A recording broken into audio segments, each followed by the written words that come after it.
Mariam baax na. waaw moom rek laa xam.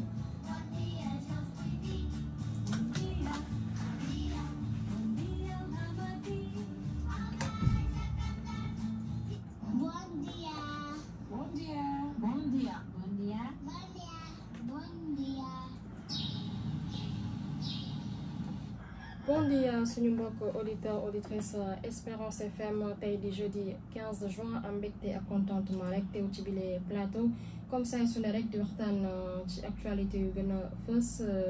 maa ngi nuyu bu baax a baax di nuyu tamit kii di Sawo Dia moom mi féete ci partie technique wéetuma ci bile plateau nag maa ngi ànd ak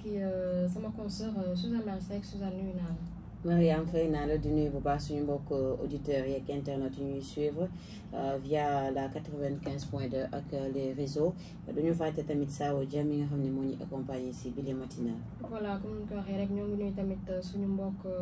internet yi sans pour autant tarder rek balaa ñuy waxtaanee ci actualité fausse di ñuy dugg rek ci éphémère du jour xool yan événement ñoo marqué bi les jours mais 15 juin. waaw Mariam tey 15 juin 2023 ñu ngi ci 166e jour de l'année voilà li des rek at bi jeex toll na ci 199 jours fii ak 31 décembre 2023 tey di jeudi 15 juin ñu ciy fêté Sainte Germaine ñuy profiter rek ci occasion bi souhaiter bonne fête à toutes les personnes qui portent ce prénom Germaine wala ñi tudd tam Germain soo xoolee tey nag am na ay date yuñ ciy fàttaliku li ci mel ni 15 juin 1943 moo nekkoon arrêté général portant internement au Soudan français nga xam ne mooy actuel Mali ci wàllum résistance casamançaise bu Aline Sitoé Diatta moom mi nga xam ni décédé na ci fële ca Tombouctou ci 22 mai 1944. bu ñu ñëwee ba tey ci date yi 15 juin 1967 bés boobu la ñuy fàttaliku condamnation à la peine capitale ci tribunal spécial bu Dakar kooku nga xam ne mooy Moustapha Lo nekkoon auteur benn attentat boo xam ne da ko mujj sax manqué attentat boobu nag visé woon président Léopold Sédar Senghor ca grande mosquée bu Dakar te mu tombé woon nag bésu tabaski 22 mars 1967 te sentence boobu ñu ngi ko exécuté ci 29 juin 1967 15 juin 1998 la ñu ubbi woon fii ci Dakar benn colloque international ci wàllum gestion des archives courantes et intermédiaires te ñi ko organisé woon di direction des archives bu Sénégal nekkoon ci en partenariat ak benn association internationale des archives francophones ak banque internationale d'information ci wàllum état francophone. bu ñu woyee ba tey ci éphéméride bi ak date yi ñuy fàttaliku li ci mel ni 15 juin 2014 nekkoon bés bu ñu ubbi fii ci Dakar benn rencontre te rencontre boobu nag ki nekkoon chef de l'État du premier sommet sur le financement des infrastructures en Afrique moo ko daal di woon rek amal ak digganteem ak ay chef d'État yu bëri thème bi nekkoon libérer le potentiel de l'infrastructure de l'Afrique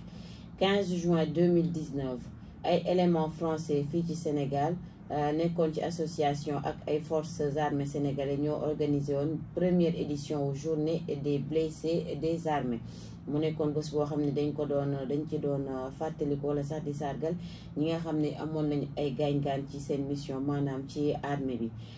15 juin 2022 nag moo nekkoon tukki nemmeeku ki nga xam ne mooy Sa Majesté reine consort des Pays-Bas Maxima Zorreguieta moom nag dafa amaloon tukki nemmeeku fii ci Sénégal jóge Pays-Bas ñëw fii ci Sénégal ci wàllum partenariat ak diggante ñaari état soo xoolee bu ñu desee Sénégal ba tey ci date bi di 15 juin li ci mel ni 15 juin 2021 daf ñuy fàttaliku loi d'orientation numéro 2021-28 du 15 juin relative à l'économie sociale et solidaire ñu adopté woon ko ci date bi le 15 juin 2021 waaye tamit am na beneen loi boo xam ne adopté woon nañ ko ci 15 juin de 1961 loi relative au statut général des fonctionnaires yi ñu adopté woon ko tamit ci datu 15 juin 1961 soo xoolee tey tamit am na ay journée yuñ ciy fêté lu ci mel ni journée mondiale de lutte contre la maltraitance des personnes âgées moo am solo lool ndax dañ ci rek sensibiliser famille yi waaye tam ndaw yi naka la ñu mën a war a comporter woo ak les personnes âgées maanaam suñu maam yi ak ñi nga xam ne daal nekk nañ 3e âge plus. tey tamit 15 juin di Sainte Germaine dañ ciy fêté dañ ciy célébrer plutôt journée mondiale de sensibilisation au passage à niveau ak journée mondiale contre la faim ñëpp xam nañ ni xiif Mariam day rey nit te soo xoolee dëkk yi ne ci jafe-jafe yëpp lekk amatu fa amuñu fu ñuy béyee amuñu fu ñuy jëndee lekk ñuy wax ay famille nag yooyu ñu ci bëri dañ ci ñàkk seen bakkan te loolu day gàllankoor réew yu bëri donc tey jii nag rek lañ koy célébrer communauté mondiale bi tam di fixé woon ci 17 objectifs de développement durable ci atum 2015 waaye tamit date bi le dañ ci fàttaliku rek ki nga xam ni mooy Jean-Jacques Bourdin moom di suñu mbokk journaliste nekk tamit animateur ci radio télévision français plutôt moom nag mi ngi juddu ci datu 15 juin 1949 tey jii nag ñu koy fàttaliku bu baax a baax Mariam ci noonu nag laa lay rek daal di delloowee kàddu bi. voilà di la jaajëfal bu baax a baax par rapport ak boobu les éphémérides comme ni ko waxee rek foofu nag la ñuy commencé tàmbale tamit suñu émission di waxtaan ak lu gën a fës boo xoolee di wax ci éducation bi parce que moom moo nekk actualité gis nañ que gannaaw bu conseil académique joxe benn décision c'est-à-dire que léegi gis nañ que fële ca UCAD xale yi dinañ tàmbaliwaat cours yi tey 15 juin mais boo xoolee yooyu la cours nag en ligne lay doon cours à distance mu nekk loo xamante ni démb gisoon nañ que étudiants yi duñ ko doon ñaawlu bu baax a baax tey boo xoolee nag waa SAES ak rectorat rek ñoom ñoo joxe seen xalaat par rapport yooyu les cours à distance ñu déglu seen réaction rek ak Saoudia ñu dellu soit ci bile plateau. bu yàgg enseignement à distance établissement yu bëri sori nañ ci trop am nañ ay formation à distance depuis très très longtemps mun na am li bees mooy ne bii dañuy basculer de manière intégrale enseignement yëpp mooy façon jàngale yëpp ñu def ko léegi à distance système bi permettre jàngale bu bees boobu am nañu jumtukaay yi nga xam ne nii moo ñu war a permettre ñu am ko établissement yi am nañ ko. daara ju kawe ji ñuy wax Cheikh Anta Diop ñoom ñoo wax ni dañuy continuer cours en ligne waaye ñoom buñ ko waxee SAES amuñu sax pour di leen juger ci loolu parce que seen instance ñoo ko décidé xëy na xool nañu ndax loolu mën na nekk xool nañu ndax étudiant bu ci nekk am na ordinateur gis nañ ni que xëy na étudiant bu ci nekk dina am connexion bu gaaw te wóor étudiant bu ci nekk foo dëkk même bu dee village ak lu mu sori am na courant am na connexion internet xëy na xool nañu loolu lépp balaa ñuy jël décision boobu. courant li ñu nag quand même mun na nekk te nag li ma jaaxal fii rek mooy situation bi dafa bette te lu bette argent lu la bette mën loolu moo tax daal du ñu mën a am 100% daal dina am daal ay perte quelque part surtout ñi nga xam ne dañuy nekk si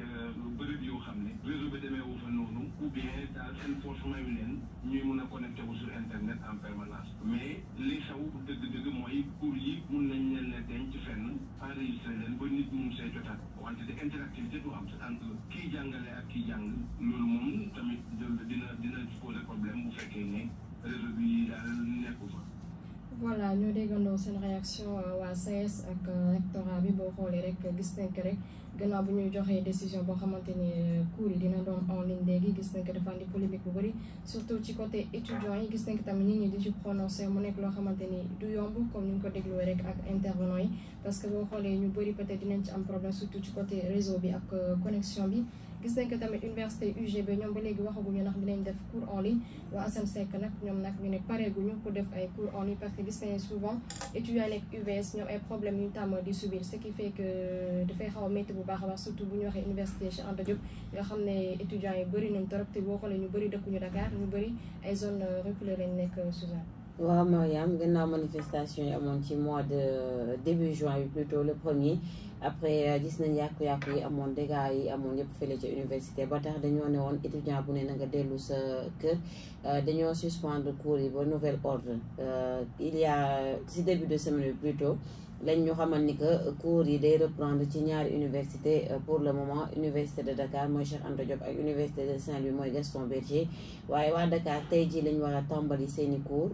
tey jeudi 15 juin waaye gis nañ ni que depuis annonce boobu jaxasoo am na ndax collectif bi ëmb amical yi bàyyeekoo ci biir université Cheikh Anta Diop ñoom dañoo bañ ne non au cours à distance ak non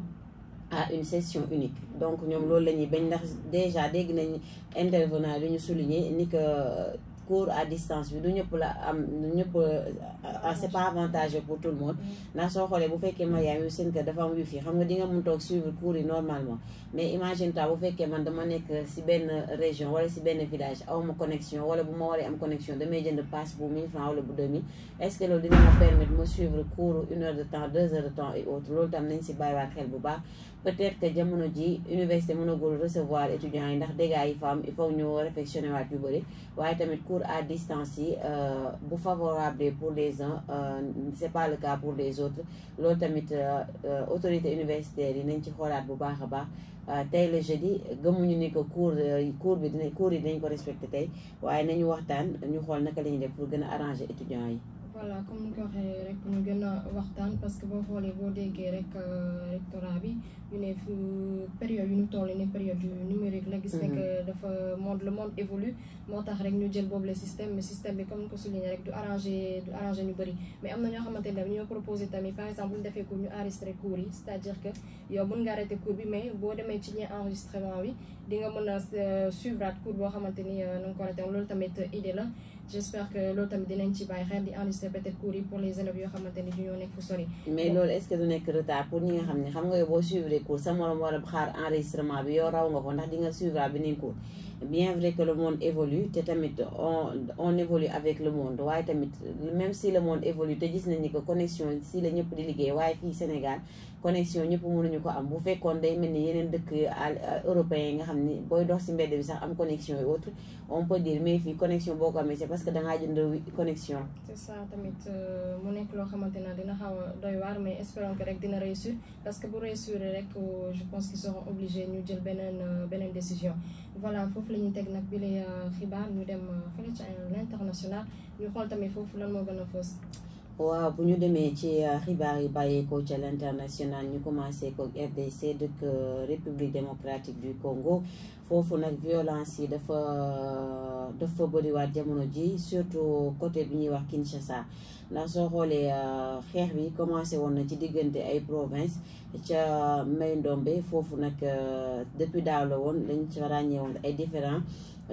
bi nag foncier la ci wàllum ñaari communauté Tekke ak communauté Yaka ñoom nag ñooy xeex jamono ji xeex bu métti te xeex boobu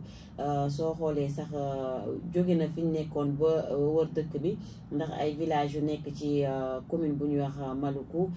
fële ca Kinshasa attaque itam bëri na fa lool ay membre communauté wu Tekke lañ fay attaqué te soo xoolee xeex bi jeexagul wàllum suuf Mariam moo leen boole ba tax na nag dëkk bi jaxasoo ak violence yooyu am ci diggante ñaari communauté yooyu la ñu koy ñaalu bu baax te situation bi c'est inquiétante parce que soo xoolee dafa gën a grave ñoom nag te dañuy waaj tam dëkk boobu di RDC dafa nekk ci di waaj élection générale te soo xoolee 6 mois rek moo des ñu dem ci yooyu les élections suñu demee ci beneen dëkk Afrique du Sud foofu nag parlement bi dafa daal di adopté benn projet de loi boo xam ne day wax ci wàllum couverture santé universelle ndax dañoo bëgg ñu daal di rek offrir sécurité sociale pour bépp sud-africain sans distinction amul kii amul kii ñëpp ñu booloo leen ci boobu les couverture santé universelle waaye tamit ñu limiter recours assurance privée yi ci 16% de la population yu mën a souscrire ci assurance médicale privée boobule loolu mooy li nga xam ne loi boobu nga xam ni parlement sud-africain daal dina ko rek voté. voilà di la jaajëfal bu baax a baax ci yooyu xibaar di ñu dugg ci jàngo yi rek xool référence du jour boo xoolee tey jeudi 15 juin première lecture bi ñu ngi koy tibbee ci lecture de la deuxième lettre de Saint Paul l'apôtre aux Corinthiens boo xoolee chapitre 3 verset 15 voilà verset 15 Psaume bi nag Psaume 84 la gloire du Seigneur habitera notre terre verset 9b ba 14 boo xoolee évangile bu tey nag évangile selon Saint Matthieu la chapitre 5 verset 20 ba 26 xam naa suñu deuxième partie rek dinañ déglu exhortation Père Armel comme saa su ne ñu waxaat ci beneen xibaar toujours par rapport manifestation yi xawoon semaine passée gis nañ ko conséquences yi bëri na trop pas seulement ci côté éducation bi mais gis nañ ko tamit ci côté BRT bi gis nañ ko xale yi dañoo saccagé woon 19 stations BRT mu nekk loo xamante ni loolu dafa andi ay conséquences boo xoolee normalement BRT bi dafa waroon commencé daw décembre mais ba léegi wax bu ñu lu leer gis nañ ko tamit kii di premier ministre bi ak ministre de l'intérieur ak ministre des infrastructures ñoo defoon benn visite BRT bi mais boo xoolee ñoom dañoo décider rek def benn unité boo xamante ni par rapport sécurisation bi naka la ñuy def ba sécuriser BRT bi comme ni ñu ko defee ak terre bi rek mu nekk loo xamante ni du yomb mais espérons que rek peut-être dina sorti dina déglu réaction ñoo xamante ni ñoom ñoo yor wàllu kaaraange ci bile dëkk ak yu saaw rek ñu dellu soit ci bile plateau. problème bi mooy dafay dox di traversé ay gars soo analysé foofu da nga naan man nan lay fexee ba lii di dox nii ma teg ay jumtukaay yi nga xam ne dina ko aar jumtukaay yi dafa war a répondre ci day jaar ci quartier yu bari ni ay nit mën nañ jóge ci quartier yi fu constitué wu groupe nga teg ay nit yu doy teg ay jumtukaay ñoom fu mu mën ci jógee balaa ñuy jóg di nga mën a taxaw suñu jógee pare tamit di nga mën a dal seen kaw parce que comme ni expérience bu mu si parce que am nga teel moom déjà am na ay programme moo ci nekk tension ay barrières bu ñu mënee am lu mel noonu kooku dina baax mais am na yeneen jumtukaay yu ñu si mën a def une certaine semaine mun nañ ko def à fond mais également ay nit yoo xam ne ak yu war a nekk ci biir. voilà ñoo déggandoo seen réaction boo xoolee boobu les annonce ki di premier ministre ki di ministre de l'intérieur du moins Antoine Félix Diome moo ko joxoon c'est-à-dire que dina installer ay unités de surveillance yoo xamante ni dina permettre rek ñu mën a seetuwaat bu baax a baax par rapport sécurité bi parce que gis nañ que 19 stations ñu saccagé rek loolu dafa nekk loo xamante ni ñoom dañ ko doon ñaawlu loolu tax na ba dafay gën a retardé BRT bi gis nañ que tamit ñoom ñu ne comme nu ñu defee ak terre bi parce que boo xoolee terre bi dafa bëri ay gendarme boo mënti dem rek di nga gis ay gendarme ñu ne pourquoi pas ñu def même chose ak BRT bi parce que manifestation bu amee souvent dina gis xale di ñëw di saccagé donc loolu dinañ xool bu baax a baax ndax dinañ ko mën a def parce que dafa nekk loo xamante ni je pense pas que dina yomb Suzanne. waaw soo xoolee système de surveillance bu takku lañ bëgg a teg ci BRT bi ndax gis nañ ni que depuis manifestation yi am na ñoo xam dañuy cibler gares yi yàq ci lu bëri ci soo xoolee lu toll ci presque ay 19 yàq nañ ko ci manifestation yi moo tax dañoo état dafa gën a bëgg a jël les devant balaa dara di xewaat ñi ñëw fa di fa yàq di def saccage ñu teg fay takk der ak système surveillance bu mot boo xam ni képp ku bëgg a ñëw pour yàq defar yi ñu defar foofu rek dinañ teel a jóg ci yow suñ la jàppul sax tamit vidéo yi di nekk foofu vidéo surveillance yi dinañ la capturer dinañ am sa image ba après yoon dina la mën a teg loxo ñuy gën a ñaax nit ñi rek même booy manifester di ñaxtu loo xam ni du doxalin bu baax pour réew jarul nga yàq ay édifice yàq loo xam ni yow yaa koy jëfandikoo rek yàq loo xam ni c'est pour ton bien nañu xoolaat bu baax c'est quoi l'objectif des manifestations ak lan moo tax ñuy manifester c'est pour interpeller l'opinion c'est pour gën a éveiller population bi waaye bu ñuy def genre acte yi lii day gën a ñaawal turu Sénégal ak ñi nga xam ne ñooy sénégalais. surtout loolu tamit parce que gis nañ que manifestation dafa causer ay dégâts yu bëri surtout ci côté éducation économique bi te loolu day tax ba pays bi day gën a dellu ginnaaw rek alors que ci moment yu ñu toll nii je pense pas que loolu lañ soxla. donc rek comme ni nga ko waxee rek espérons que ñoom bu ñu installé seen système yooyu dina jaar yoon te manifestation yu dundoon temps yii passé comme à chaque fois rek diñ koy répété bu mu amati ci bile dëkk foofu la ñuy profité rek dugg ci jàngu bi nag déglu exhortation Père Armel moom mi nag di ñu andi ay leeral ci évangile du jour. sama mbokk yi maa ngi leen di nuyu yéen ñëpp ak seen tur ak seen sant di leen gërëm bu ngeen di déglu baatum jàngat bu tey bi bu ñu ko dajee di ko déglu ci jàmm ci ndigal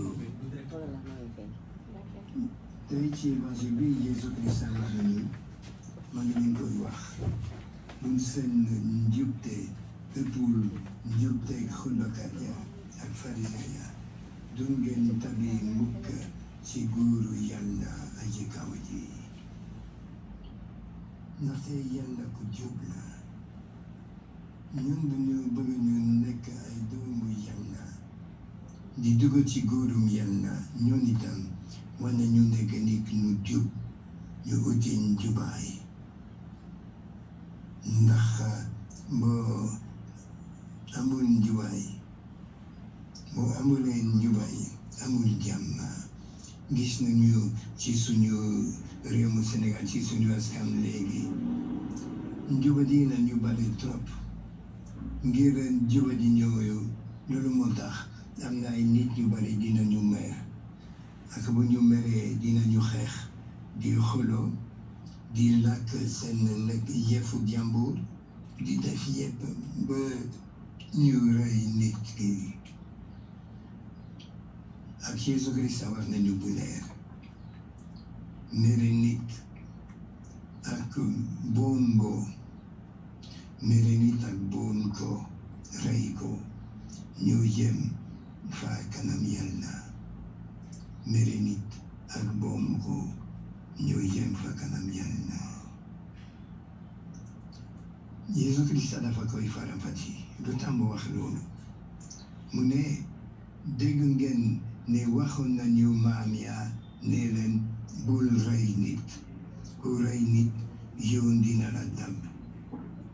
waaye man ma ngi leen di wax ne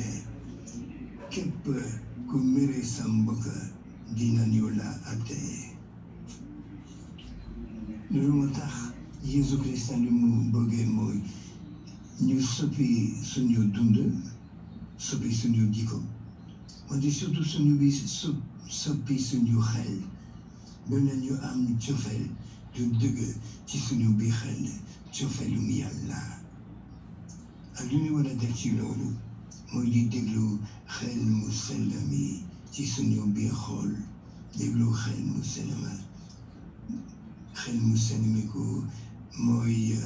xelum Yàlla ak Yeesu Kirist doomam ñun ñëpp jàmm lañu bëgg loolu moo tax nañu moytu gis nañu ni ci suñu askan léegi amatul jàmm am na ay nit dinañu mer seeni morom dinañu xeex di xuloo wante Yeesu Kirist dafa ñu laaj ñu respecté nit ñu ñëpp bu mu waxee ne ku wax sa mbokk amuloo bopp dinañu la àtte ca kuréelu àttekat ya ku ko wax danga dof dinañu la àtte ci safara bu ñu bëggee ñu am jàmm war nañu dugal cofeelum Yàlla ci sunu biir xol bañ a mer di jox suñu morom cër dinañ di respecté di leen di fonk bu baax di fàttali ne nit ñu ñëpp ay doomu Adama lañu nit ñu ñëpp ay doomu Yàlla lañu yaa bu fekkee ne du ñu fonk suñu morom mu ñu leen jox cër loolu moo tax Yeesu Kirist wax naa ne booy yóbbu nag sa sarax ca saraxalukaay ba ca hôtel ba te nga fàttaliku foofa ne sa mbokk am na lu mu la mere na nga fa bàyyi sa sarax ca kanamu saraxalukaay ba nga jëkk a dem jubbu ak sa mbokk ba noppi delloo joxe sa sarax Yeesu Kirist wana bu leer ne sa mbokk am na lu mu la mere yow defuloo lu bon moom mu tooñ moom mu defal la mu lu bon wante bul wax ne moom mu war a ñëw ci man ba ma baal ko parce que xam nga ku la tooñee yenn saay dafa ruus naka naa ñëw ci yow wante mu ngi ragal ndax xëy na di nga ko dàqa te nga bañ di ko baal loolu moo tax boo ñu amee problème bu ñu xaar ba ñenn ñi ñu ci ñun war nañu jóg même bu ñu demee ci jàngu bi Jésus Christ wana bu leer bàyyi sa saraxalekaay bàyyi sa sarax ca saraxalukaay ba te ngay dem ci sa morom ba leen di déglu jàmm la ñu bëggee léegi ci suñu société léegi am na ay possibilité ba ñu mën a déggoo bu ñu jigéen ñi bu ñu leen door ak jànq yi léegi am na ay boutique de droit ci commune yëpp ci loolu mën nañu leen dimbali am na itam ay kër fu ñu mën a am ay avocat ba nañu mën a déggoo di défendre seen droit soxlawul ñu gëm ci tribunal Paul Mussolini mi dafa laaj bu baax ci épître ci bataaxalu romain bi lu tax ngeen dem ci tribunal bés su nekk ndax ci seen sëbe ci seen paroisse amul nit yu am xel ñu mën a leen di boole ba ngeen baalante ngeen delloo ci déggoo waruñu xalaat def lu bon suñu morom def waruñu xalaat suñuy coono lañu di jàmm ak cofeel naka Yesu Krista wax itam boo gawal la jubu ak ki la yóbbu ngeen layoo ji ngeen ci yoon wi wala ngeen àgg ci tribunal bi ngir bañ ki ngay layool jëmal la àttekat ba kooka joor la alkati ba ñu tëj la ci digg ma ngi la koy wax doo génn foofa mukk te fayiloo dërëm bi ci mujj dañu ñaan Yàlla mu soppi suñu xalaat mu dëggal cofeelam ak jàmm ci suñu biir xol nañu yedd itam suñuy morom nañu bañ a mer jéem a déggoo ak nit suñu ñëpp ñu wër. ñuy jaajëfal Père Armel bu baax moom mi nga xam ne moo ñuy accompagné ci matinale informative bi la évangile bu tey bi ñu jëlee ko ci Saint Matthieu chapitre 5 verset 20 à 26 ci noonu nag la ñuy demee ci annonce yi bàyyeekoo ci jàngu bi fii ci archidiocèse bu Dakar ñu ñëwaat rek ci calendrier bi soo xoolee vendredi 16 juin 2023 mooy solennité du Sacré-Cœur de Jésus journée de prière pour la sanctification des prêtres ñu koy amalee fële ca Ngariñ waaye ci journée bi la nga xam ne mooy solennité du Sacré-Cœur di après-demain am na activité yoo xam ni programme plutôt boo xam ni paroisse Sacré-Cœur rue Malenfant fii à côté daal dinañ ko rek amal pour gën a permettre fidèles yi ñu vivre pleinement ce temps de juin ce mois de juin plutôt soo xoolee tey jeudi 15 juin mooy 8e jour de la neuvaine au Sacré-Cœur de Jésus messe à l'intention des malades et de tous les défunts de la paroisse et de nos familles première messe bi amoon na 6h45 deuxième messe bi dina am 13h avec l'abbé Théophile Ñukki dinañ ci profiter rek ci messe 13h bu tey bi fii ci Malenfant pour ñaanal ci rek ñi feebar ak bépp famille tey ci 8e jour neuvaine au cœur sacré de Jésus waaye ci solennité du Sacré-Cœur de Jésus ba tey ki nga xam ne mooy Monseigneur André Guèye di évêque bu Thiès moom mi ngi ñaan pour ñu gën a ñaan pour jàmm sax ci suñu réew Sénégal ba sax dafa proposer nag benn programme di ñaax nag jàngu yëpp ci diocèse yi ñu daal di koy def 15h ñu def chapelet de la Divine Miséricorde maanaam demain vendredi suivi de l'exposition du Saint-Sacrement et de la messe nee na nag ñi mën a woor tamit mën nañu woor suba ngir yàlla gën a nangu suñuy ñaan loolu mooy message yu Monseigneur André Guèye di évêque bu Thiès à l'occasion de la solennité du Sacré-Cœur de Jésus ce 16 juin plutôt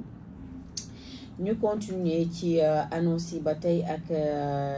vendredi 23 et au dimanche 25 juin mooy 3e session de formation des laïcs apostolat des laïcs ñu koy amale ca Popenguine waaye jeudi 29 juin mooy nekk solennité des Saints Pierre et Paul tombek ordination diaconale yi suñu jógee ci loolu dinañ dugg ci mois de juillet mois consacré au sang précieux de Jésus du 6 juillet au 9 juillet 2023 journée d'immersion pastorale pour les jeunes prêtres de 0 à 5 ans de sacerdoce ñu koy amale fële ca Mbour du 7 juillet au 8 juillet mooy nekk pèlerinage des forces de défense et de sécurité comme chaque année ñu koy amale tamit fële ca Popenguine au pied de Notre-Dame de la Délivrance ci noonu la ñuy jógee ci annonce yi bàyyeekoo fii ci Dakar ñu daal di dem ba ca Vatican ñu ñuy xamal rek fële ca Vatican ni que Pape François mi nga xam dafa hospitalisé woon depuis mercredi dernier le 7 juin moom mi ngi tane bu baax te soo xoolee sax évolution clinique bi mi ngi jàll sans complication te personnel médical bu Gemelli di clinique bi nga xam ne foofu la hospitalisé ñu ngi prévoir génne ko ci fan yu néew ki ko xamal na ki fësal xibaar boobu la di directeur salle de presse du Saint-Siège moo ko xamle ci benn communiqué bu ñu fàtte ni rek Pape François dafa amoon benn intervention chirurgicale dañ ko doon opérer mercredi bi ñu génn ngir éviter une occlusion intestinale ci xibaar yi bàyyeekoo Vatican ba tey Pape François malgré qu'il est hospitalisé waaye teewul à chaque fois mi ngi exhorter nit ñi à travers des communiqués moom mi ngi dénoncé bu baax famine bi nga xam ne mi ngi am ci dëkk yu bëri comme yi nga xam dafa nekk en guerre. Mariam sànq bi ñuy tàmbali émission ñi ngi wax ni que rek tey mooy journée mondiale contre la faim te ñëpp xam nañ ni que dëkk yi nekk ci jafe-jafe bu ñu mënee wax ay Soudan Ukraine Russie ñooñu tamit ils sont exposés parce que famine bokk na ci li gën a suuxal réew waaye tamit ñiy faat ñu bëri donc Pape François mi ngi dénoncé loolu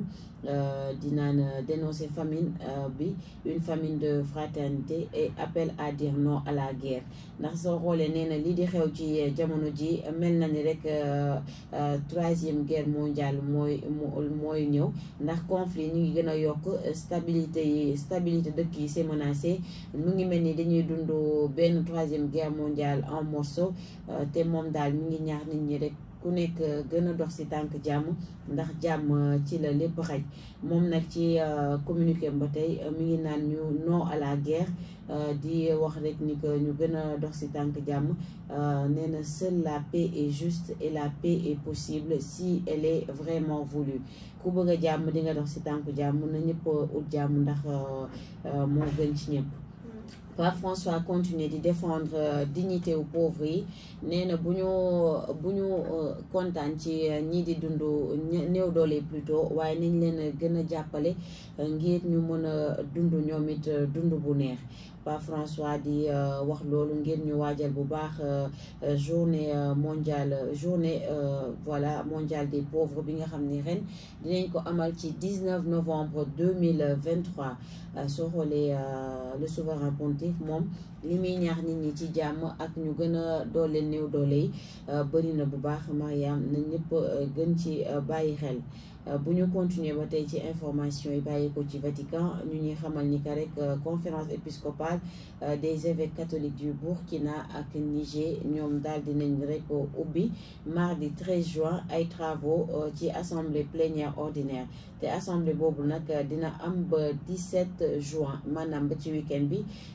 ci centre national cardinal Paul Zungrana fële ca Ouagadougou te soo xoolee ci conférence épiscopale boobule li ñuy waxtaanee bokk na ci wàllum question sécuritaire ak les pénuries qui asphyxient plutôt les populations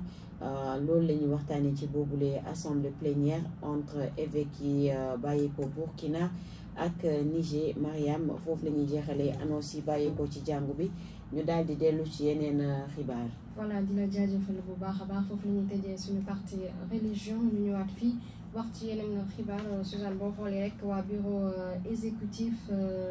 des agents bureau exécutif national syndicat autonome des agents des impôts et domaines nag ñoom nag ñoo décrété 2 jours de grève boobu les grèves nag tey lay commencé jeex suba lu tax boobu les grèves nag ñoom ñu ne dañoo bëgg ñu libérer rek seen collègue mu kii di Bassirou Diomaye Faye ak kii di Waly Diop Bodian moom nga xam ne dañ koo takkal lam c'est-à-dire bracelet électronique ñoom nag tamit ñoo bëgg ñu xoolaat seen condition de travail dañuy déglu rek kii di Badara Gueye moom mi nekk seen porte-parole rek ñu dellu soit ci bile plateau. ñàkk satisfaction bi ñu am ci plateforme revendicative bi ñu déposé depuis maintenant presque 2 mois doon xaaral ni mën a am solution si négociation yi ñu doon jéem a am ak autorité gis ne boobu ba tey tàggatémba da ci am ak tànkam lu ci li gën a bëri ci autorité yi donc ñun ñu jàpp ci vitesse supérieure bi pour mettre en œuvre suñu plateforme revendicative bi grève bi nekk suba incha allah ak ginnaaw suba journée de grève totale loo xamante ni la duñu koy liggéey te bu ñu rek dem grève boo xoolee bu baax niñ ko doxalee dañ ko dem benn tànk par benn tànk jiitu woon na lii nii defoon nañu fi ay journée de port de brassard rouge jiitu woon na lii dàqoon nañ ci ñaari yoon ay mot d'ordre yoo xamante ni décrété woon nañ ko ba noppi waaye doon wut yoon muy jaare ci wàllu waxtaan ngir ñuy mbébét mën a ànd taxoon ba ñu def 2 fois ay report ci suñu ay mot d'ordre li ñuy jàmbat li ci jiitu mooy nekkinu travailleurs yi li ci tegu mooy le plan de carrière bi nga xamante ni depuis tout temps ñu ngi koy ñaxtu leneen liñ ci tegu mooy suñu collègues yi nga xamante ni dañ leen arrêté wala dañ leen mettre sous contrôle judiciaire ci loo xamante ni dañu jàpp ni teguwul ñu mën leen a teggi loxo ñoom ñu teg def ni jurul dara te ñu dàbbaliwaat suñu journée de grève yi nii incha allah. voilà kooku nag mooy kii di Badara Gueye nekk seen porte-parole ñoo ko déggandoo Suzanne waa bureau exécutif national syndicat autonome du moins des agents des impôts et domaines ñoom tey la ñuy tàmbali seen grève bi nag 2 jours la ñoo déggandoo moom lu mu wax rek lu tax ñu def boobu la grève ñu bëgg ñu libéré kii di Bassirou Diomaye Faye moom nga xam ne dafa bokk Pastef nekk tamit agent des impôts et domaines kii Waly Diop Bodian nga xam ne diñ ko takkalam tamit c'est-à-dire bracelet électronique te tamit ñoom luñ bëgg rek ñu xoolaat seen condition c'est-à-dire que liberté ñoom ñu am liberté seen bërëbu liggéeykaay te tamit ñu améliorer seen condition de travail loolu yëpp bokk na ci loo xamante ni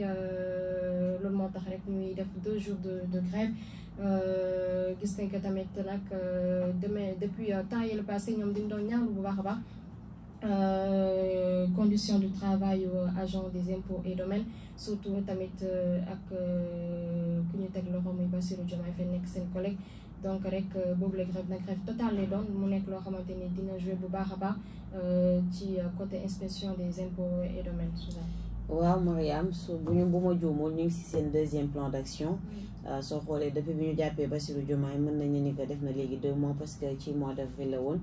waa impôt et domaine njëkkoon nañu amal seen premier plan d'action waaye mel na ni continuer ñu ko woon donc muy impôt et domaine di bépp organisation bu nekk société civile ñu bëri ñu ngi jóg di interpeller les autorités étatiques ñu libérer les détenus politiques ndax soo xoolee jamono ji wala sax at bi ñi ci jàpp ci ay détenus politiques bëri na loolu kenn mënu ko compter prison boo dem wala région boo dem bu dul Dakar tamit am na ay détenus politiques ñu koy métti lu di ko ñaalu dañoo ne pays démocratique donc nañu xoolaat bu baax arrestation yi le pourquoi ñu koy def ak yooyu soo xoolee Bassirou Diomaye Faye nekk père de famille war a nekk bërëbu liggéeykaayam di liggéey mu absenté fa ci diiru 2 mois et autres loolu tamit rafetul te soo xoolee le cri de cœur est le même ñëpp ñi ngi ñaax pour ñu libérer détenus politiques yooyu de ki nga xam ne ne dañ ko takkal bracelet électronique xam nga loolu yàgg nañ ko fi wax si wàllum justice ni ko am na ñoo xam ne même suñ leen génnewee si bërëb ñu ne maanaam ci kaso bi ngeen baal ma si kàddu bi waaye dinañ nekk sous surveillance loolu moo tax te xam nga tam bracelet foo ko takk boo demee nit ñi di la bàyyi xel dañ lay sax stigmatiser ku la xool xam ni kii dafa am gàllankoor wala problème ak justice loolu daal rafetul ñu koy ñaaw bu baax di gën a ñaaw autorité yi ñu bàyyi xel tamit ci interpellation yi ngeen di def. voilà comme ko waxee rek te tamit gis nañ que à part yooyu les arrestations ñoom tamit ñu ngi bëgg rek ñu xoolaat seen conditions de travail te tamit ñu xool naka la ñuy def ba garantir tamit sécurité ak liberté de tous les agents parce que ñoom ci fu ñu nekk rek ñu ngi ñaawlu bu baax ci conditions yu nekk espérons que rek bii les grèves dina am satisfaction voilà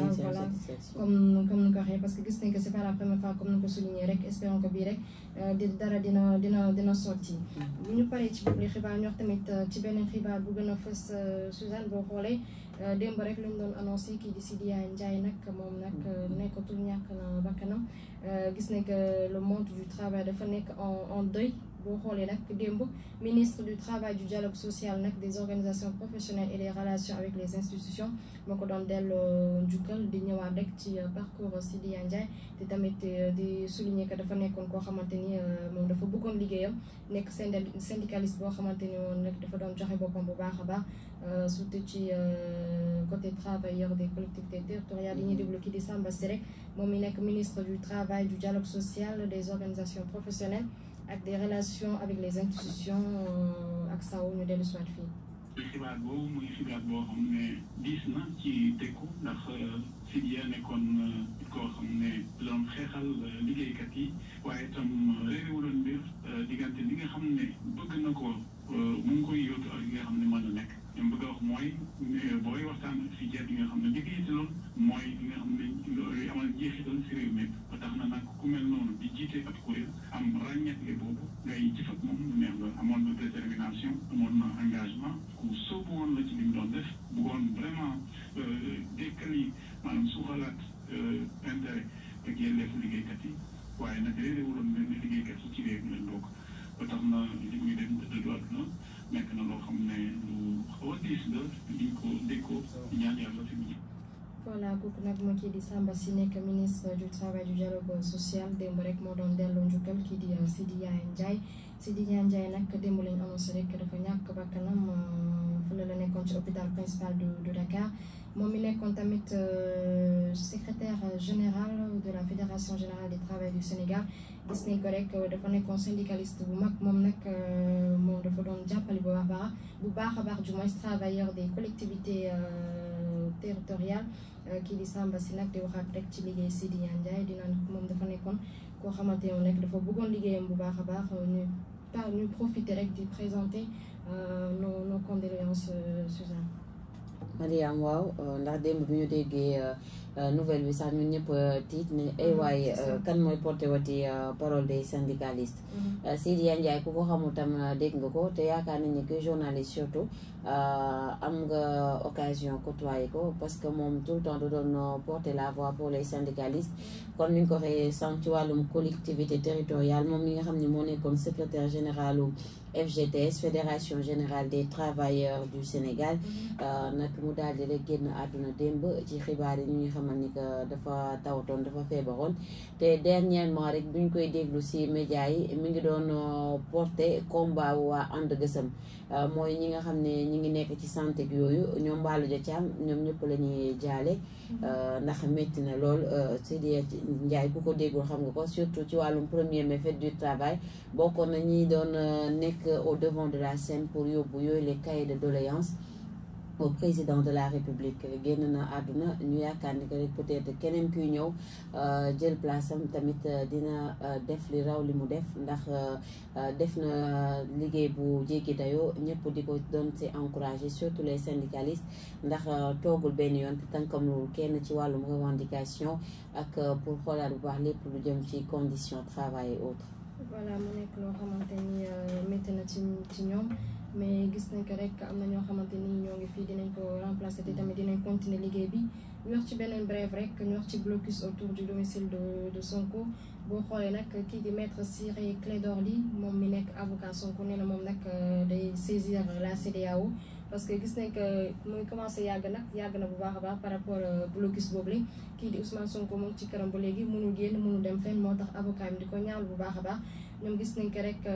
duñ doon def le tout pour ñu xool naka la ñuy def ba di ko permettre mu nekk dans la liberté mais gis nañ que autorité fi Sénégal waxuñu dara moo tax rek mën na ñoom dinañ saisir la CEDEAO pour ñu xam bu baax a baax naka la ñuy def ak seen client mi ki di leader Pastef Ousmane Sonko. voilà xam naa bu ñu paree ci boobu les brève rek Suzanne di ñu ñëw ci auto yéenekaay à 7h passé de 52 minutes xool tey jeudi 15 juin lu gën a fës ci auto yéenekaay ñu tàmbale ko rek ak l'observateur nag di waxaat ci politique bi rek di wax ci relation entre chef de l'État Macky Sall ak Sonko. boo xoolee ñu bëri nag lu ñu bëgg rek mooy ñaari leader yooyu ñu toog mën a waxtaan, mais boo xoolee dafa mel ni kii di chef de l'État Macky Sall moom du ko nangu, kii di leader bu Pastef tamit Ousmane Sonko moom dafa mel ni moom du ko nangu. boo xoolee nag kii di Alioune Tine ak docteur en sociologie Alassane Ndao ñoom mi nekk ay analyste politique, ñoom nag lu ñu bëgg rek mooy médiation mën a am entre ñaari leader politique yooyu la. bu ñu desee toujours ci auto yéenekaay l'observateur ñu wax ci vague d'arrestation, parce que gis nañ ko arrestation yu bëri na trop. boo xoolee rek barki démb kii di procureur bi rek moom dafa doon def le point te ñu ngi xamal ni que rek jot nañoo interpellé 410 personnes. boo xoolee waa l'observateur du ñëwaat ci vague d'arrestation bi ak surpeuplement carcéral, parce que duñ doon xamal tamit gis nañ ko fan yii yëpp prison bi dafa fees bu baax a baax. mu nekk loo xamante ni waa l'observateur ñu ci doon ñëwaat di ñëw par rapport à inquiétude des droits de l'hoministe ak éclairage de l'administration pénitentiaire. bu ñu desee toujours ci même auto yéenekaay ñu wax ci football bi équipe nationale gis nañ que kii di Fodé Ballo-Touré du moins moom nag gannaaw bu mu doon def entraînement dafa mujjee am blessure ci boobu entraînement, moom nag du mujjee football du fekkee match entre Sénégal Bénin. waa l'observateur nag di ñëwaat rek ci parcours Fodé Ballo-Touré. bu ñu jógee ci auto yéenekaay l'observateur nag ñu dem ci beneen auto yéenekaay ñu ñëw ci le témoin. boo xoolee nag le témoin nag di ñëwaat rek ci beneen xibaar mooy sànq lu ñu doon waxtaane rek par rapport à décès Sidya Ndiaye. ñu ne le monde du travail en deuil. gis nañ ko rek syndicaliste bu baax a baax ñoo ngi delloo njukkal kii di Sidya Ndiaye di waxaat rek par rapport à parcours am ak tamit moom liggéey bu mu defoon. bu ñu waxee ci politique bi gis nañ que relation entre Taxawu Sénégal ak Yewwi dafa nekk relation boo xamante ni dafa mel ni ñoo ngi tendre vers la séparation, parce que gannaaw bu Taxawu Sénégal waxee dina bokk ci dialogue national, waaye Yewwi ñoom kontaan ci bu baax a baax. loolu moo tax rek mu andi ay polémique entre ñaari parti yooyu mu nekk loo xamante ni dina affaiblir opposition bi d'après ay xalaat analyste politique yi. mu nekk loo xamante ni ñoom tamit ñu ngi koy ñaawlu. bu ñu waxee tamit ci beneen xibaar gis nañ ko rek kii di ministre des affaires étrangères et des Sénégalais de l'extérieur muy maître Aïssata Tall Sall. moom nag gis nañ que barki démb dafa doon def face à face avec les députés. moom nag di ñëwaat ci par rapport manifestation yu amoon ak tamit par rapport lu jotoon xew fële ca l'étranger mooy consulat yi. loolu moo taxoon rek ñu tëj consulat yu bëri. boo xoolee moom nag nee na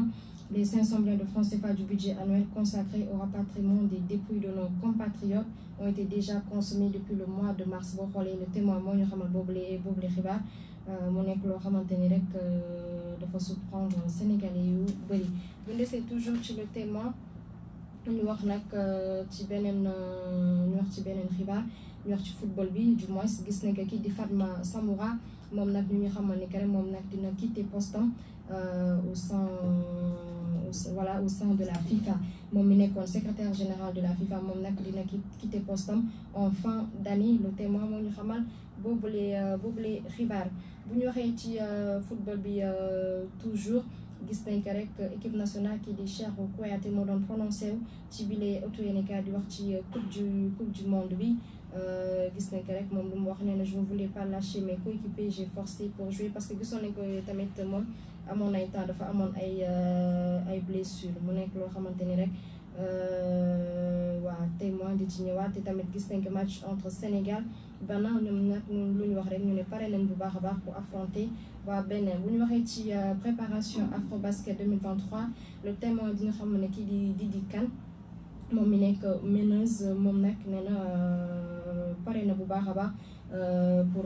affronter yeneen équipe yi, parce que gis nañ ko rek préparation Afrobasket bi joueuses yi bëri nañ trop te tamit ñoo ngi préparé pour affronter yeneen équipe. boo gisee ki di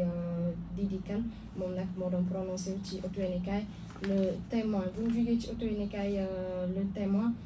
ñëw ci beneen auto yéenekaay ñu ñëw ci auto yéenekaay Les Échos boo xoolee nag Les Échos nag di waxaat tamit ci beneen xibaar di wax par rapport à médiation dans le conflit russo-ukrainien gis nañ que kii di Macky Sall ak yeneen président africain ñoom nag dañoo taxaw bu baax a baax rek pour jàmm mën a dellu si entre ñaari dëkk yooyu la muy waa Russie ak waa Ukraine boo xoolee rek ñoom lu ñu wax rek nee na dinañ rencontrer personnellement kii di président Poutine ak Zelensky tey ak suba voilà Les Échos moo ñu xamal boobu li xibaar képp ku ko bëgg lii rek mën na dem ci page 2 ñu waxaat tamit ci beneen xibaar ñu ñu xamal ni que rek kii di directeur de gis nañ que voilà le journal Dépêche lañ condamné à payer 2 millions de dommages kii di Serigne Diagne nag moom nag lu ñu wax rek moom nag ñu ne compte remettre l'intégralité à la pouponnière de Nianing boo xoolee nag journal Dépêche waa directeur Dakaractu voilà moo poursuivre waa journal Dépêche te journal Dépêche nag ñu ne ñoom moom nag ñu war a payer fay du moins 2 millions de francs CFA boo xoolee nag ñu wax ci beneen xibaar tamit toujours ci même auto yéenekaay Les Échos ñu wax ci politique bi ñu ne commission politique du dialogue national gis nañ ko rek voilà ñoom nag d'accord ñu par rapport parrainage bi boo xoolee gis nañ ko rek personnalité yi ñoom nag ñu ne duñu accepter mukk parrainage mën a am boo xoolee tamit bu ñu waxee ci beneen xibaar tamit ñu wax ci métropolis boo xoolee ki di Barthélémy Dias moom nag la ñu élire président de la plus grande association des gouvernements des grandes villes et métropoles du monde waa Les Échos ñoo ñu xamal boobule xibaar moom mi nekk maire de Dakar bu ndesee toujours ci même auto yéenekaay tamit ñu ñëwaat rek ci waa FIFA sànq man ko doon wax Les Échos di ci waxaat kii di Fatma Samoura moom nag dina quitter FIFA en fin d'année moom nag boo xoolee rek moom mi nekk secrétaire général sénégalaise de l'instance moom mi nga xam ne def na 7 ans ca FIFA bu ñu waxee tamit ci beneen xibaar gis nañ ko tamit rek championnat national de football waa fédération sénégalaise de football dañoo annoncé que ñoom dinañ championnat yi dina commencé waat parce que gisoon nañ que manifestation yu amoon moo tax ñu arrêté woon rek championnat yi mais waa fédération sénégalaise de football di rassuré moom ñu ne nag compétition yi nag dina commencer sur l'ensemble du territoire national bu ñu jugee ci Les Échos nag 8h jot na nag ñu ñëw ci Libération rek xool lu gën a fës tamit ñu wax par rapport avocat Sonko yi boo xoolee nag gis nañ ko rek ñu ne benn avocat Sonko nag lañ jugé woon démb ñoom lu tax ñu jugé ko par rapport à discipline de l'ordre des avocats qui de maître Ousseynou Fall écope du sursis sa suspension levée bu ñu waxee tamit ci éducation nationale bi rek gis nañ ko tamit ñu wax par rapport grève yi mais boo xoolee gis nañ ko rek par rapport à éducation bi enseignants yi bari suspendre nañ grève yu ñu doon def parce que gisoon nañ que professeurs yi ñoom dañ doon grève fële ca Diouloulou gannaaw bu ñu jàppee seen benn collègue loolu moo nekkoon nag lu gën a fës ci yéenekaay yi xam naa à 13h ne dinañ gën a yaatal bu baax a baax di jaajëfal suñu mbokk auditeur auditrice Espérance FM di jaajëfal tamit internautes yi di leen jox rendez-vous à 10h pour les brèves à 13h pour la grande édition di jaajëfal kii di Sao Diaw moom mi féetewoon ci partie technique bi bon dia